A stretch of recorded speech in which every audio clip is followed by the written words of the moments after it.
we're really thankful for our partners for this event. So we have British Water, Portuguese Water Partnership, and the Dutch Water Network. Thanks for helping us promote the event. And if you're not familiar, SWAN is a global nonprofit, and we're really the hub for the smart water sector. So we bring together different players from water utilities, technology providers, researchers, academics, all interested in accelerating the use of data solutions and water, wastewater, stormwater networks worldwide. And this event is being held by the SWAN European Alliance. So how the alliance is structured, we have these 3 E's, engagement, education, and execution.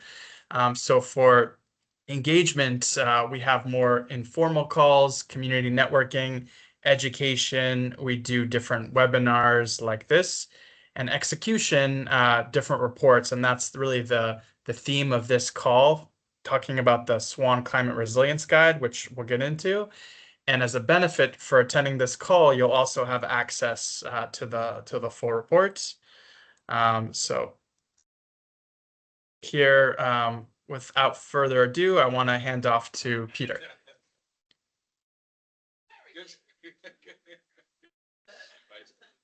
Yes, thank you, Amir, for the introduction. My name is Peter van Tienen. I'm Principal Scientist Hydroinformatics at KWR Water Research Institute in the Netherlands. And it's my pleasure to be giving a very brief introduction to the Climate Resilience Guide that we wrote and sketch a little bit of context. It's only going to take 5 minutes or so.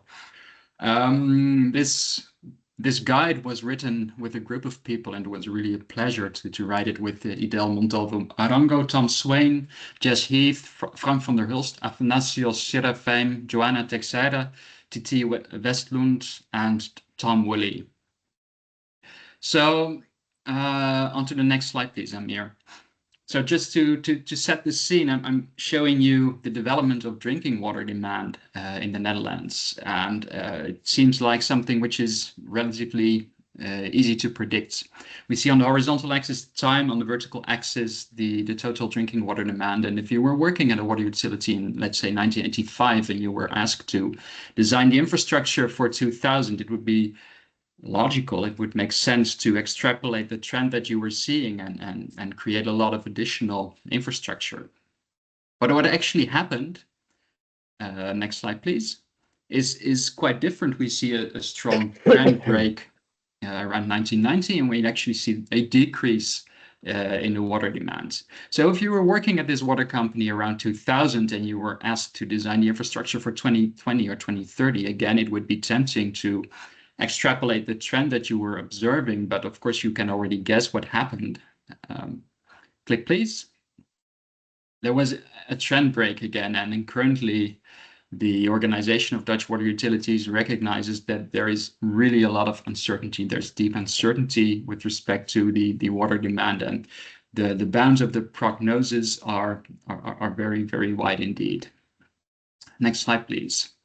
And of course, this is just a single example. There are so many things happening in the world that affect the operation of the water sector, many of which are related to our changing climate, to anthropogenic climate change.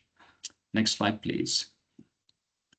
So there's a number of hazards resulting from this, like increased droughts, flooding, storm events, sea level rise, obviously, movements in the subsoil, temperature extremes, changes in biodiversity, often in a negative sense, wildfires that are occurring, and also possibly an AMOC collapse with very diverging consequences. Some of them are high certainty, some of them have lower certainty, some of them have a low or may have a local impact, some have a high impact, a large scale impact. And all of these require some form of resilience. Click please.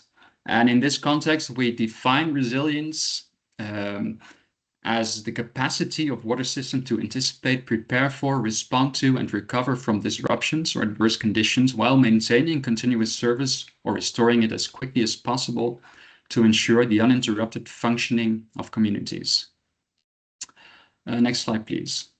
So traditionally, the water sector has approached this by building very robust infrastructure, let's say the static approach in which robustness was maximized. And currently we recognize that a more adaptive approach in which flexibility or adaptability is maximized may be more in order. But actually there are three axes that connect these two principles. There's the degree of uncertainty over the planning horizon.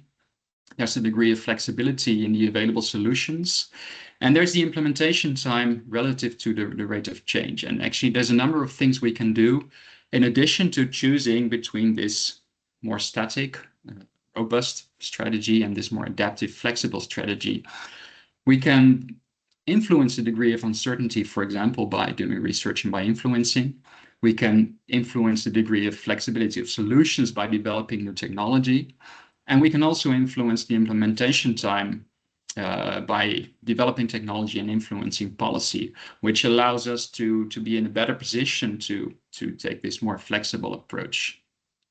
Next slide, please. So there's really a number of ways these things can be operationalized on an operational, a tactical, and a strategic level. And actually the report goes deeper into that. Click, please. But if you want to go one layer deeper, which is something we didn't have the room for in the report, you can actually dissect the concept of resilience into absorptive capacity, restorative capacity, and adaptive capacity, to which a number of resilience principles are associated. And the interesting thing is, especially in the context of SWAN, that many of these are supported by digital technology. So obviously things like situational awareness and monitoring, the recovery after the disruption hugely benefit from digital technologies. But also, sorry, you're going too fast, Emir, thank you. But also your capacity to prepare to do exercises in simulated environments and things like that really benefit from digital technology. So now click, please, Amir.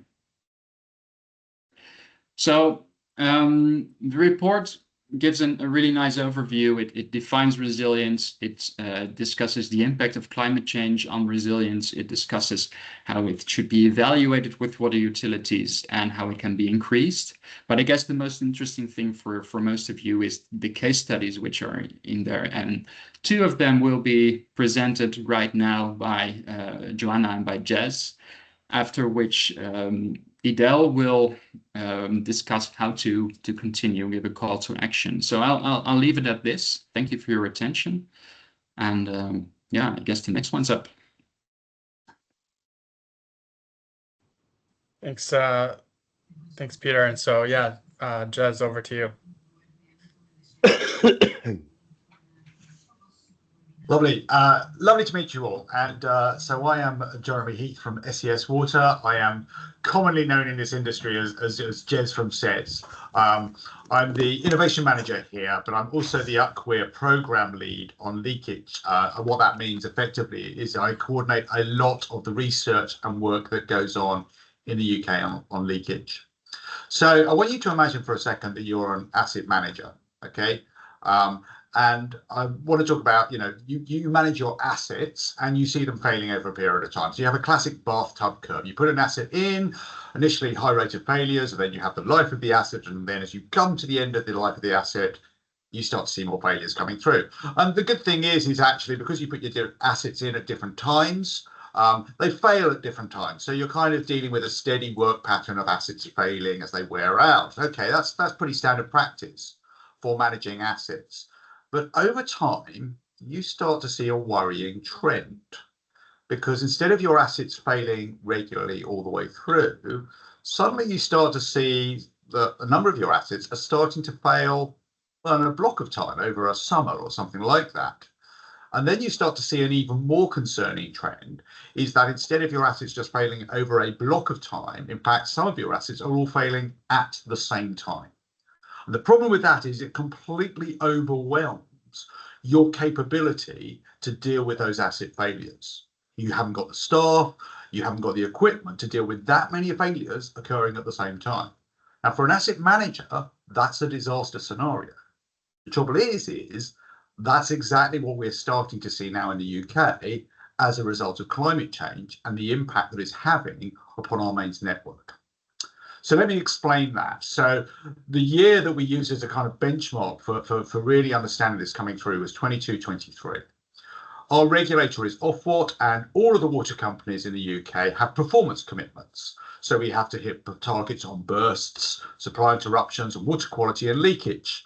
For that year, you can see that there is a rash of failures all across the industry. In fact, about half of our water companies failed for leakage. Only one company passed the bursts performance commitment. And the reason for that was because the rise of what we call three-mode breakout. 22-23 was a year where we saw two events occurring as a result of climate change that massively impacted the entire industry. And this is across the entire country. I travelled around the country. Actually, I met with every water company in 23. And before I met with them, I read their annual report for the previous year. And every single report mentioned 22-23, the rise of bursts, and the rise of problems in terms of hitting leakage targets. So let's have a look and see what actually occurred. So the summer of that year was very, very dry. In the UK, it was the hottest and driest on record. However, we've just had a summer just like it. UK record-breaking temperatures, and as you can see, all the kind of usual stats that get thrown out there. But, you know, it was melting the runways at airports, and it was an extended dry spell. Now, the important bit is that bottom line there. Soil moisture deficit is a measure of how much the soil has dried out. And it's something that we can get data on across the UK. And we saw it soaring during that time. The soil was drying out massively. Now, when the soil dries out, particularly in clay soils, it moves, it cracks. You can see that in the background. And so as we tracked our soil moisture deficit, which is in the red there, we saw our burst count rising. And it follows it up and it follows it down. And it's over an extended period of time. What's happening here is the soil is drying out, but then when you get some rain, it then wets the soil back out, so it moves back again, and then it dries again, and then it wets again. And we're seeing that repeated pattern over an entire summer. At a time when a number of our staff may be away on holiday and doing things like that, we've got a massively increased burst rate. What did that do to our leakage? You can see straight away that jump in our leakage as a result of these increased bursts coming through. And we were struggling to get on top of it because, as I said earlier, with those bathtub curves, we're used to dealing with acid failure, provided it happens, you know, regularly and spread out. Once you start to bunch it all up together, it can overwhelm our ability to deal with it. So that was the summer. We thought, yeah, that was pretty bad. Then came the winter. So we had really harsh conditions in the UK. There was an Arctic air mass, and effectively it brought about a deep freeze just before Christmas. And this caused the worst leakage outbreak on record in the UK.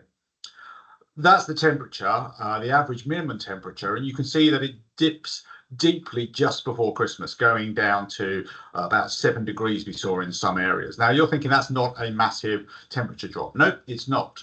And in fact, it's not the temperature going down that causes the problem. It's that rise of temperature. What we believe is happening here is that we know that the frost doesn't get down to the pipes. Our pipes are typically about 700 to 900 mil deep. And the frost doesn't get that deep, but what it does do is it forms ice layers in the soil. And again, it's very soil dependent. It's our clays and things like that. So it forms these ice layers in the soil. And what they do is we believe it attracts the freestanding water below to that ice lens. That's the nature of how ice lenses form. They actually attract water to them. So it appears that it may be drying out the soil actually below. When you get that thaw, suddenly we dump all of that water that's been held in that ice lens, dumps back into the soil, and you get a massive ground movement in one event. And you can see that happening to our leakage there, that huge jump. We get a small increase as the ground freezes. That's the ground drying out. And then you get that sudden jump when the ground wets out again and all that water gets dumped back into the clay. It's different from the summer peak, and we believe that's because with the summer, when the ground is dry, it takes some time for the rain to permeate through and get down and start wetting out again. Here, it's already subsurface and dumped straight back down onto the pipe. So the question is what's going to happen with these? Now, we believe at the moment that it's going to become far more prevalent. This is a plot that I did of the north of our area. It's part of London, actually. That area is almost entirely the same. If I showed you a satellite photograph, they would just show houses there. It's an urban area in the north. And I plotted in red and blue the summer and winter bursts in those areas. And as you can see, they match over to the coloured areas. The coloured areas are the soil types. In the north, we have that clay soil there. And then coming into the kind of salmon pink below it, that's a chalky soil. The soil types makes a massive difference to the amount of ground movement we get.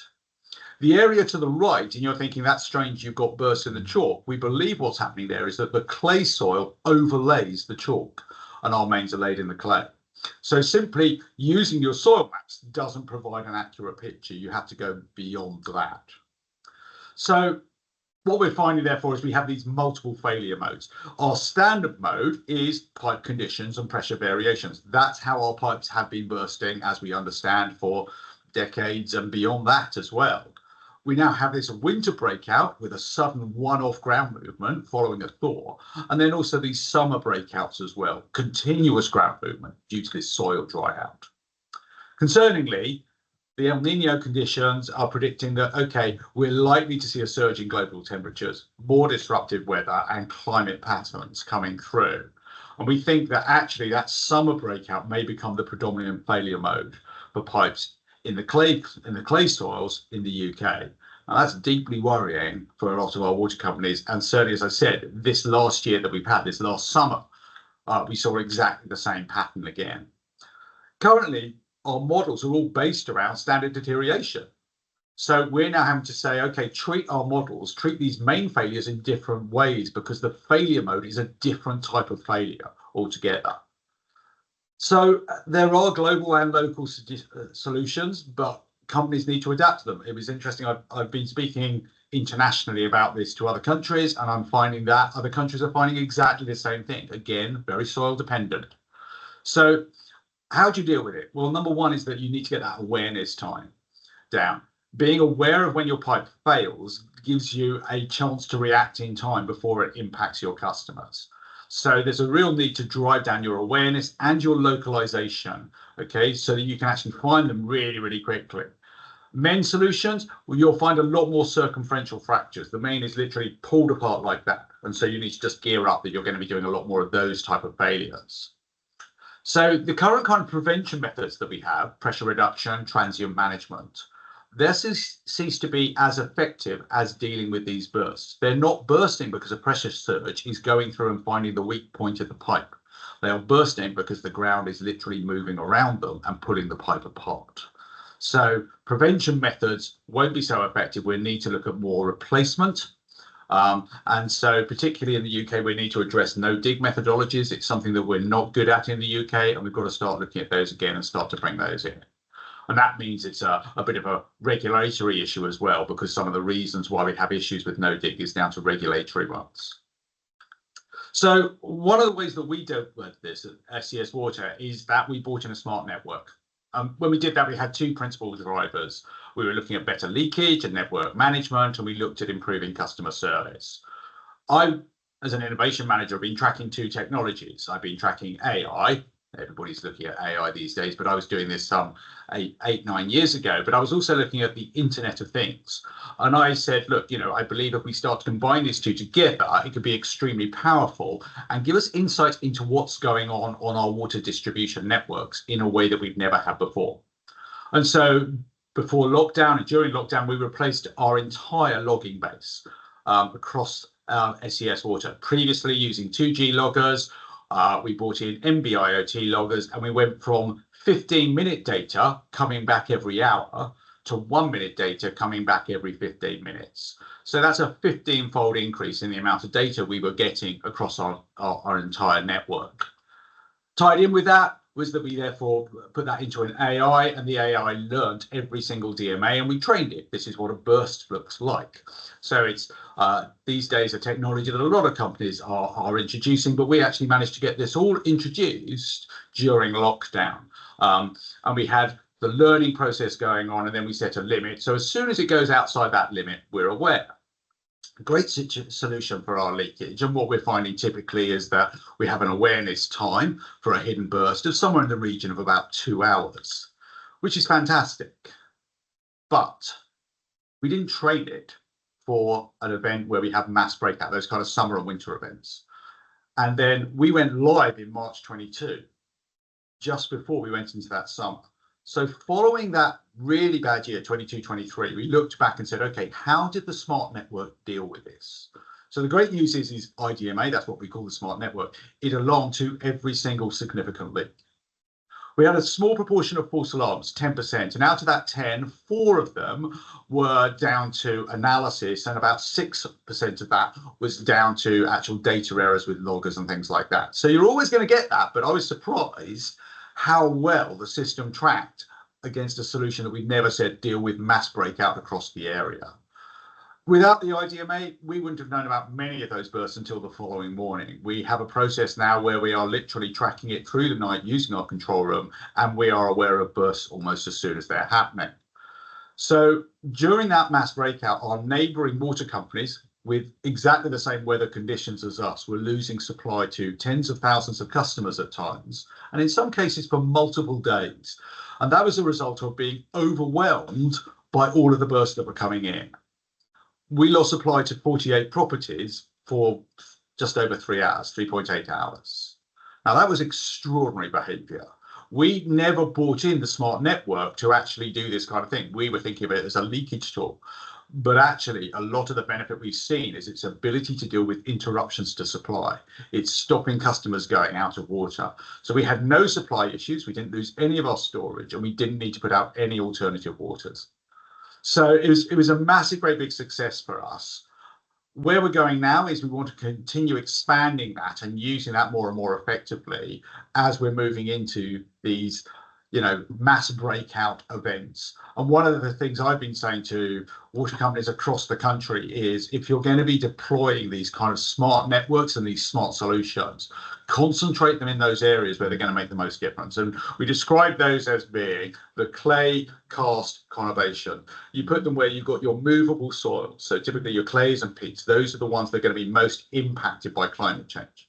Okay, you put them where you've got your brittle mains that are most likely to shatter and be pulled apart by the ground movement. So that's your karsts, your PVCs, and your ACs. And you put them in your conurbations because that's where they're going to have the most impact. So we've already started that process. You've seen in SES where we've rolled that out. I work now as part of the Pennant Group, so I'm also with South West Water and with Bristol and Bournemouth, and we are now looking to put these same systems into those clay, karst conurbations. That's me. Thank you very much.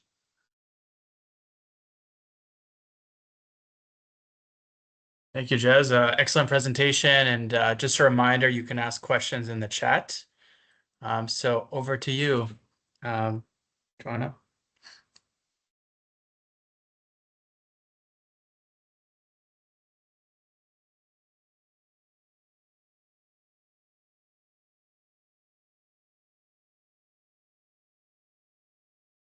Good afternoon. Can you see my screen? Yeah, but it's the presenter mode. Do you want me to share for you? Oh, sorry. Yes, you can share. Okay.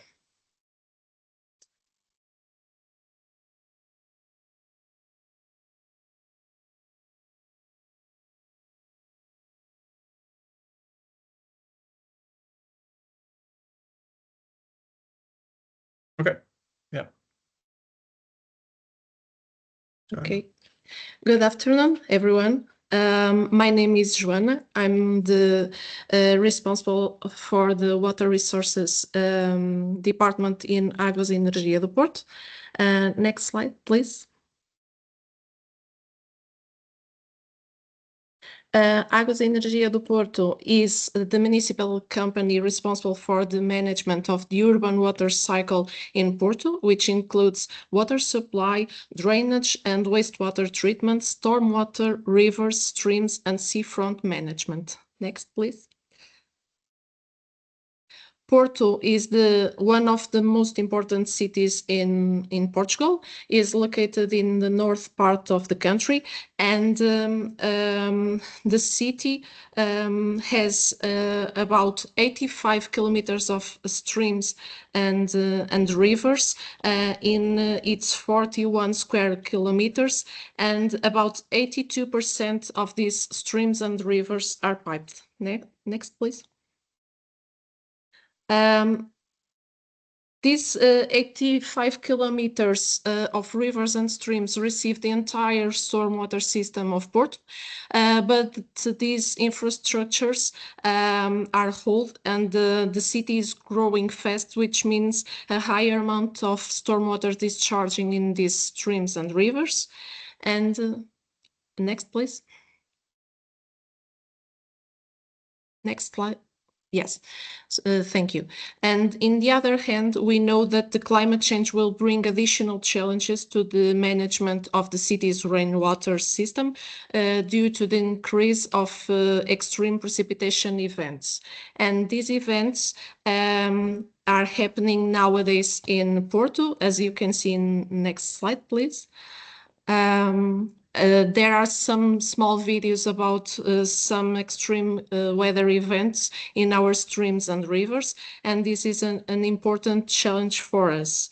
And to face this challenge, we are implementing a strategy. Please, next slide. That consider the urban water sensitive design concept. Basically, we are trying to implement the nature in the city growth and restore and reestablish the nature in our streams and rivers. Next, please. This water resources management strategy includes the permeabilization, the infiltration of water in the underground, the water quality improvement, the rehabilitation, the lightening, and biodiversity conservation of our streams and rivers. Next, please. And the implementation of this strategy started in 2021 with the plan for the valorization and rehabilitation of streams and rivers in Porto. This plan included the diagnosis of the vulnerabilities of the streams and rivers, the definition of climate scenarios, a program of measures, and also a physical and financial execution schedule. And this program was funded by grants. Next, please. The results of the plan revealed that the city must invest in nature-based solutions to increase the resilience of the city in streams and rivers. And as you can see in this small chart, all of the measures that were identified are related with retention basins, permeable areas, natural engineering techniques. So this is a key point for the resilience of the city. Next, please. The plan also included an important community engagement phase.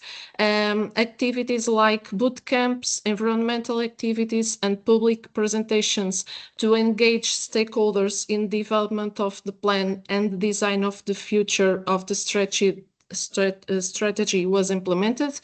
In the boot camp, we connected 80 participants from 45 different entities that created more than 800 ideas and about 70 valuable proposals. And one of the ideas that came out from the boot camp was the creation of a National Rivers Guard event. Next, please. And this event, the first event was in Porto in the end of September of 2023. And after that, another municipalities of Portugal are hosting this event every year in the National Rivers Day. Next, please. So with the end of this plan, we started Porto+Permeable program, and the main goal of this program is the implementation of the measures that I explained previously. And if you can change the slide, please. The main goal of this program is the integration of water in the city's urban development through the implementation of sustainable drainage solutions, both at public and private level, to promote the adaptation of the city to the effects of climate change. And we divided this plan in 4 main phases. The first one is related with the identification of critical infrastructures and locations with a history of flooding and the integration of these parts in the geographic system of the company. After that, we are integrating and modeling the river basins and planning the city considering the blue infrastructure and prioritizing interventions. After that, we are implementing large-scale solutions like large retention basins and small-scale solutions using a standard solutions catalog. After that, we have the promotion of sustainable drainage practices on private plots driven by building network licensing processes. And finally, we have the creation of a strategic partnership involving not only the main stakeholders, but also the community, and we are developing a communication plan. So next, please. And once again, the engagement of different stakeholders, it's crucial for the success of this program. Next, please. We brought together city council technicians related to the environment, urban planning, public space, educational institutions, and the Portuguese Environment Agency to identify the main results of the program. And with this engagement, we realized that we should develop a sustainable drainage guide and integrate the nature-based solutions in the preliminary design of the public space rehabilitations. Another important step is the natural risk map review to avoid the city's development in critical areas that are nowadays affected by floods. Next. In addition to stakeholder engagement, we also realized that we need to collect data and analyze this data related with floods and water quality. Until the end of 2025, we pretend to install until 35 sensors in our streams and rivers to identify the most critical points in terms of flooding and water quality. And all this information will be managed in a user-friendly platform. Next, please. And nowadays, Porto already has some practical examples of nature-based solutions implemented in the field to increase the resilience. And we have since small-scale solutions like rain gardens and permeable pavements until large-scale solutions. And next, please.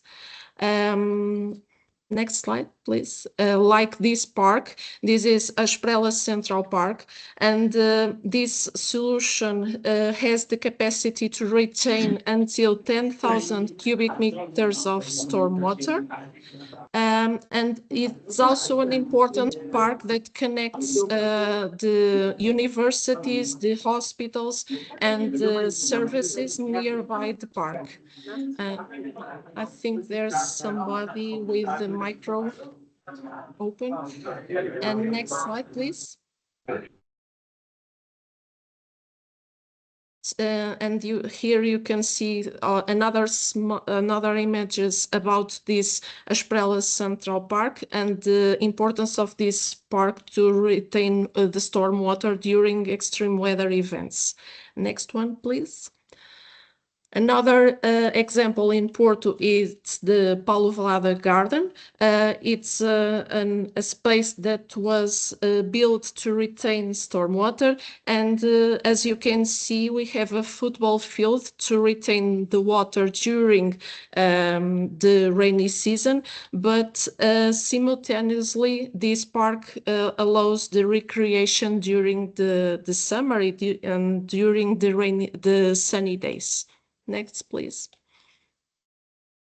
So to end my presentation, I would like to highlight some of the most important topics of the presentation. So nature-based drainage and water management succeed when residents and private stakeholders are actively involved. So it's really important to consider the public consultation, the stakeholder engagement during the development of these plans.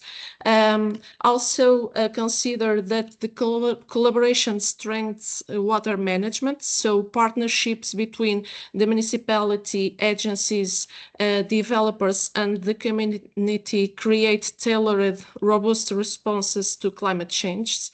Another key point is the environmental education that drives change. So public activities and awareness campaigns empower citizens to protect and enhance local water resources. So it's really important to engage people because they will realize that they can support and they can improve the water resilience of the city. And finally, the community involvement ensures a long-term success. So ongoing monitoring and maintenance benefit from citizen engagement, making the system more adaptive and resilient. So I'll always consider this community engagement in the development of the resilience plans. And thank you very much for your attention. If you have any question, I'm available to answer. Thank you. Thank you, Joanna. So before we move to Q&A, I just want to hand it off to Adele to kind of summarize some of the key takeaways. Hi. So thank you. My name is Adele Montalvo. I'm very happy I have been taking part into this group working on climate change because I can tell you that the impact of climate change in water utilities is already visible in many places, not only in Europe, but Latin America and Europe, practically everywhere. And in the near future, it's going to be intensified instead of getting reduced. That's why practically all utilities should be having a plan, should be considering the climate change impact in the way they are operating today. And this report we have been writing, the result of several months of work, is just a foundation that can be used by utilities. But building resilience and being ready for climate change, it is something that requires collaboration and a shared learning among different utilities. That's why my first conclusion here is like a call for utilities out there, for people working on critical infrastructure like water, like the water industry, getting joined together in order to collaborate and prepare the guidelines of what utility should be doing in the near future in order to be ready for the impact of climate change. So we have been preparing two tools as part of the work that the group have been developing. First, a framework that you can use. I think people coming to the webinar have access. They're going to have access to all these elements. It is a framework containing ready-to-use template for systematically addressing climate change threats to critical infrastructure and services. It offers a comprehensive database structure that organizes assets, risk, controls, and metrics in an interconnected environment with minimal setup. So it is an excellent cross-department exercise, bringing together engineering, operation, planning to collaborate for assessing climate change vulnerabilities in water utilities. That is something from one side that you could be using in your first steps as an utility. And the other tool we have been also preparing and bringing to you is a plugin in QGIS. It is an open source geographic information system that we have been extending in order to include the calculation of several metrics. That extension is using what is known today as Winter, connected to QGIS. Python was the computer language used for doing this connection. And the idea is that you could have a plugin, open source, free to use, where you can automatically calculate some of the metrics that should be considered when evaluating climate change impact and the resilience in your water utilities. These two elements combined with the experience of Joanna and Jeremy and some others that have been collaborating in the structure, I think it is a good basis to start working on this line and being ready on preparing your utilities for climate change impact. I would say it at the end, so next slide, please, that by combining this knowledge and experience across the global community, I think there are three elements that should be done. This is the identification of the best practice and effective resilience strategies. In my experience, I have been talking to several utilities, and each of them have like their own book. Some of them, they are not even considering climate change.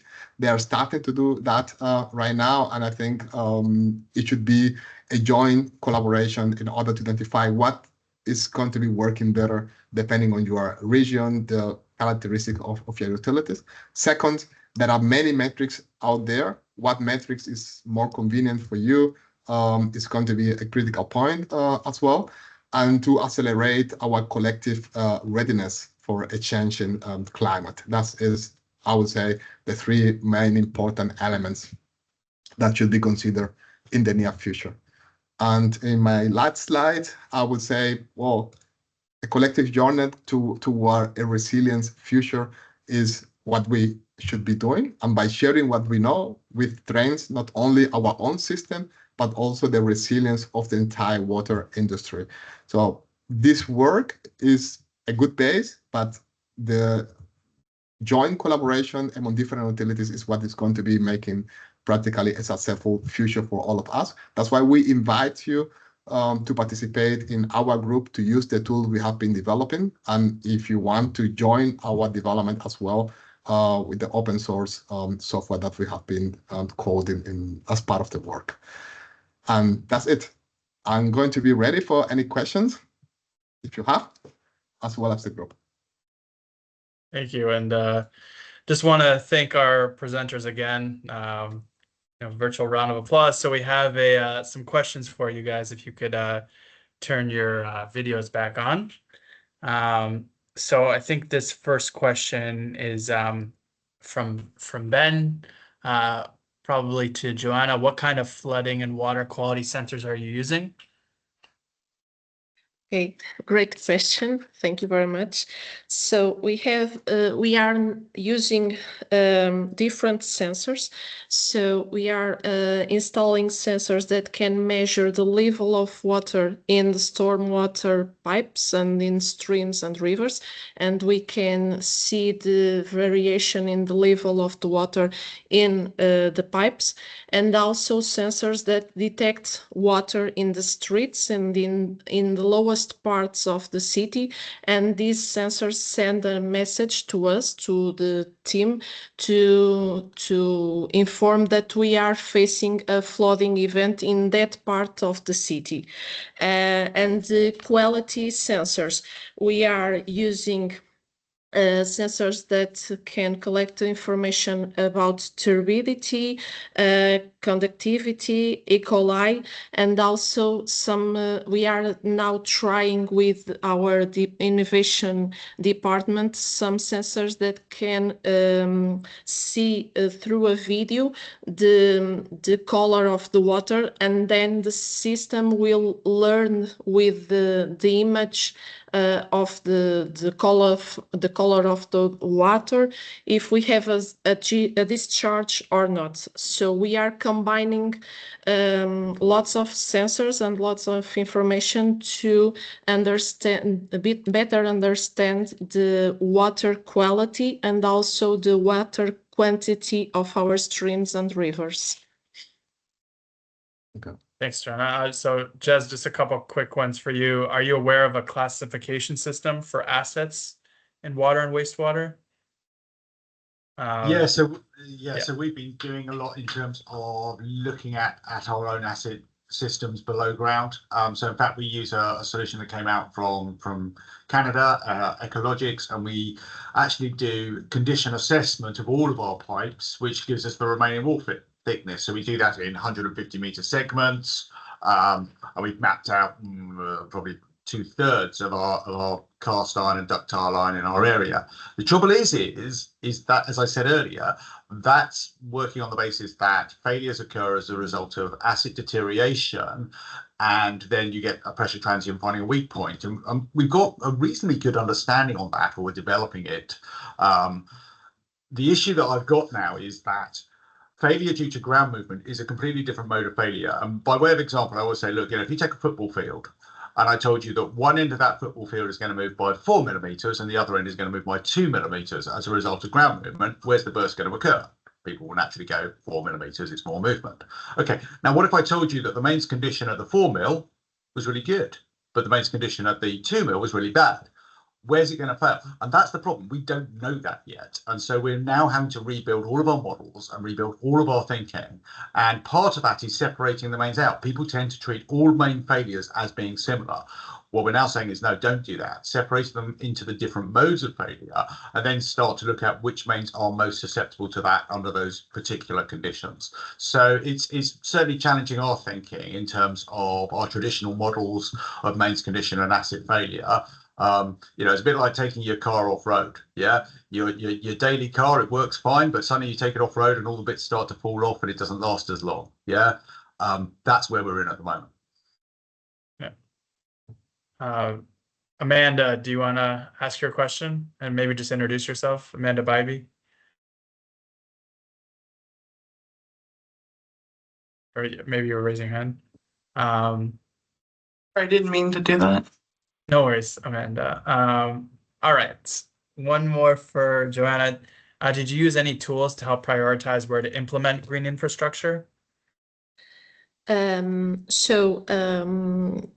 We are now evaluating the results of the community engagement, and we are trying to consider the proposals of the population and stakeholder engagement in development of the solutions. During our projects, it's really important to engage people. Even during the construction of the Paulo Valada garden, we heard a lot of what the population nearby have to say about the project, and we really consider this type of information and engagement in the development of the project. And we realized that the community accepts the project before understanding what we are doing and the importance of these solutions and these nature-based solutions, because sometimes we are trying to implement a solution and people really don't really understand why we are doing that. So be in contact with the residents, the municipalities. It's really important to engage people and to have the acceptance of these persons in the development of these projects. Yeah. Okay, over to you, Jez. Have you considered machine learning supported break risk analysis to focus your interventions, like inspections and placements? Yeah. Yeah, so I'm so very aware of those systems where you can effectively go, okay, within a DMA, the most likely area is where it's going to burst is here. And actually, yeah, we're playing around. I've had some discussions with companies that are doing that. One of the other solutions we developed actually is what we call micro pressure variation. So we are looking for small localized drops in pressure, which then tell us that there's a burst breakout in a particular road. That's actually been quite remarkable. The early results we've had back from that have indicated we're actually finding breakout localized at a street level in about 45 minutes to an hour after it's occurring. So those were brilliant. And potentially that's a way forward as well. So yeah, there's a number of solutions now to try and localize quicker. But as I said, it's about bringing in that kind of tech and concentrating that tech into the areas where it's going to make the most difference, your clay cast conurbations, and start working in those areas, because that's where you get overwhelmed. I think just building off that, Alexandra asked if you do any I2S simulations. I don't know if you're familiar with that. Yeah, so interestingly, I2S never came in. So interruptions to supply never came into our thinking when we started proposing smart networks. We were talking about it as being a leakage tool. And in fact, it came out very much from our incident rooms where, when you have an incident running, you can throw stuff at it and you have so much data coming in and so much analysis going on. It's brilliant. But then after an incident, you can go back to your kind of daily bit. So we want to get on top of the data and know before. So we saw it very much as a, burst mitigation, get it repaired quicker, but we never really looked at the interruptions to supply side of it and the benefits we were going to see from that. It was a real shock when we had that first major event. We geared up for it exactly as every other company did in the whole of the UK. Send your staff home, get them rested and get them ready, because tomorrow is going to be absolutely horrible. And we were really, really surprised how much better we were able to manage it because we got on top of the bursts really quickly. That makes a huge difference. It's where you have, typically we see in the UK as those bursts are occurring and customers are turning on taps, or factories have got a leak inside them because you've had that freeze thaw. And you send all your leakage guys into an area looking for something, and they end up spending a day in there, and the next night it drops. So therefore, that's already been repaired. We were able to pull crews out within, an hour of them getting in the patch and go, no, it's already dropped in that area. Let's put you somewhere else and go and work where you're going to be more effective and efficient. Yeah. Thanks. So, Joanne, are Porto's stormwater solutions based on climate change storm projections? If so, which scenario is Porto using for future storms? Yes, in 2016, we made a municipal strategy for climate change, and we have lots of projections about climate change. And the thing is, we are now realizing that projections that was made 10 years ago are not currently with the events that we are facing. So we are facing more extreme events more frequently, and for us it's really important to have the information on the field more than projections, because we know that the climate change and the effects are changing too fast.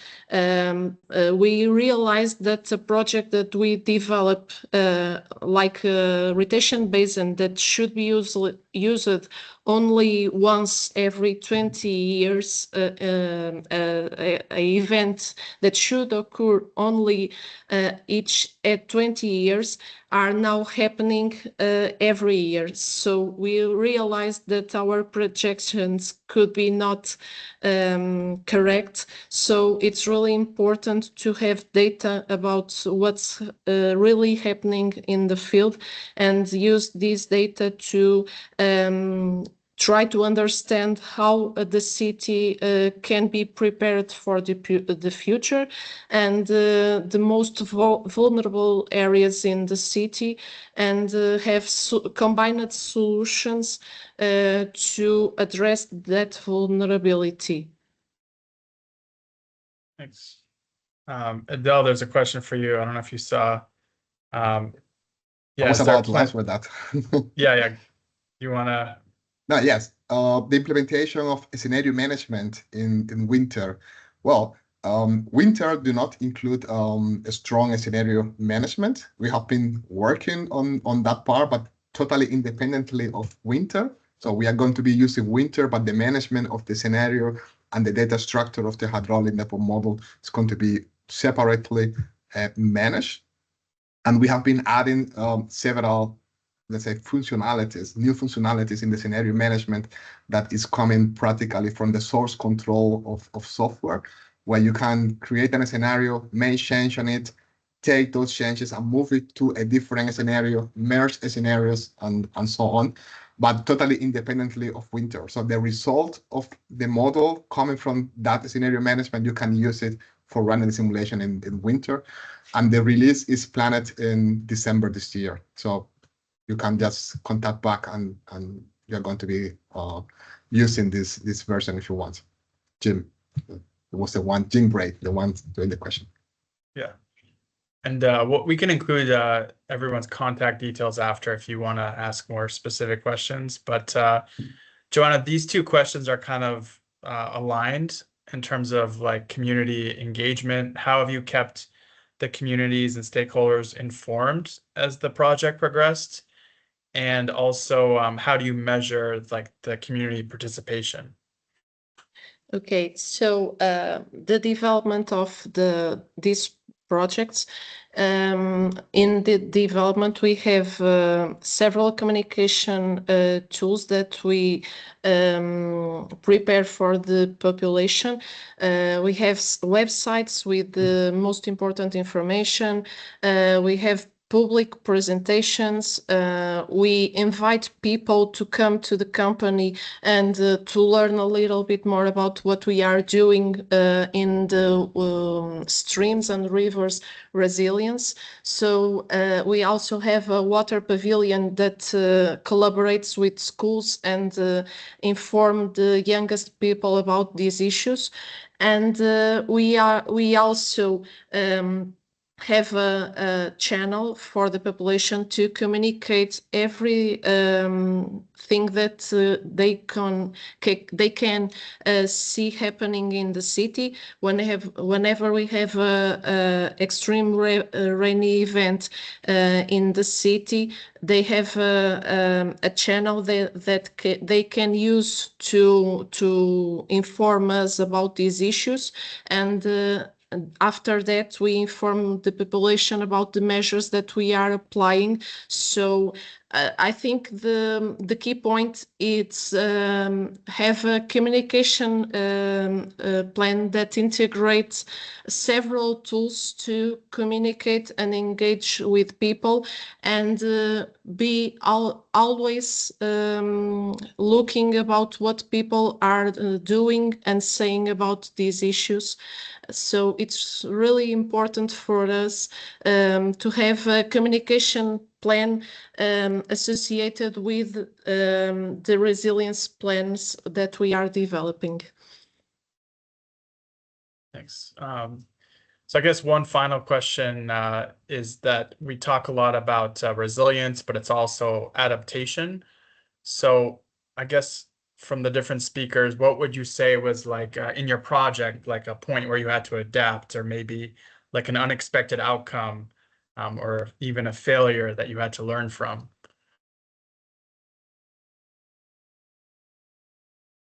I asked the tough questions.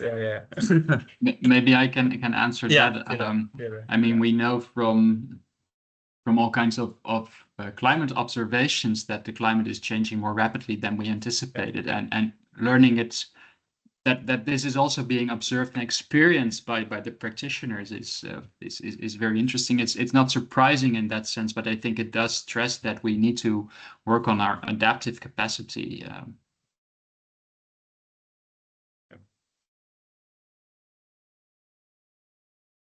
So I think when the knowledge that you spent 20, 30 years gaining in terms of asset deterioration and failure, and suddenly it just gets thrown out the window, that's really hard. And the trouble is people tend to hold on to, but we know how this works. We know how this is going to play out. I really like that graph that you showed at the beginning of showing, you know, what's going on in terms of demand. Yeah, and suddenly going, yeah, if you've done a prediction, you'd have expected it to do this. If you've done a prediction, you'd have expected it to do that. And the problem is climate change is really driving us to query what we know. And I think part of that is we need to be far more flexible in our thinking about what's coming up and what the possible scenarios are to do that. And the danger comes is that we hold to our rigid ways of thought and go, no, we understand that, we know this, we know what's going to happen. We don't. And we've got to work on that basis going forward from now. So, please, Joanna, you first. Sorry, Del. So in Porto, I think one of the unexpected impacts that we are facing is the importance of the private sector in the development of the Porto+Permeable. We realized that really need to involve the private sector, the construction companies in the implementation of nature-based solutions. And this is a big challenge because we need to find the ways to attract the attention of this sector. And this is one of the unexpected impacts that we didn't consider in the planning of the project, and it's really challenging nowadays for us. That's quite important. I just wanted to add one more element regarding the unexpected impact that you get. I'm totally with you, Jeremy, when you say we don't know exactly what is going to be happening. But additionally, I would say that is also my experience. Sometimes we are focused in one part of the problem. Myself, I was focused mainly in drinking water, and I was not looking to the other areas in the water industry that have been really impacted additionally by the climate change.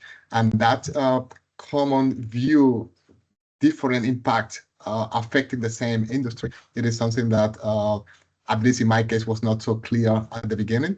And I think it should be a common view for everybody. For everybody to take into consideration. Yeah. So I think we're over time, but yeah, if you have any more questions, you can reach out to me, and we'll take it from there. But thanks again to our amazing presenters. I hope you learned something new, and we'll share the slides, the recording, and the report with you soon. So take care, everyone. Thanks. Okay. Bye-bye. Thanks. Thank you very much. Cheers. Thank you.